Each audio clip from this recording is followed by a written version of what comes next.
Hi everyone. This video will guide you on how to enable or disable automatically update offline maps in Windows 11. Windows 11 ships with a built-in Maps app. Using this app, you can download offline maps for a country or a region and then use those maps for directions and search for places.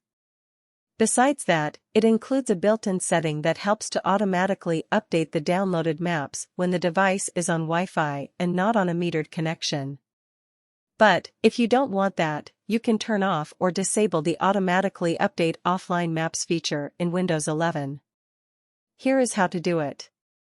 How to enable or disable automatically update offline maps in Windows 11. To enable or disable automatically update offline maps in Windows 11, first, open Windows 11 Settings by pressing the Windows +I hotkey or any other method. Then, click on the Apps category from the left section.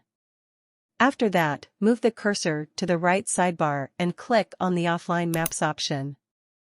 Here, click on the Map Updates option to expand it.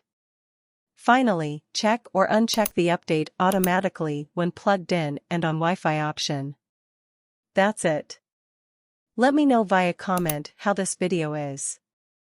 Do you like more videos like this? Subscribe to our channel Garip Windows. Goodbye. See you in the next video.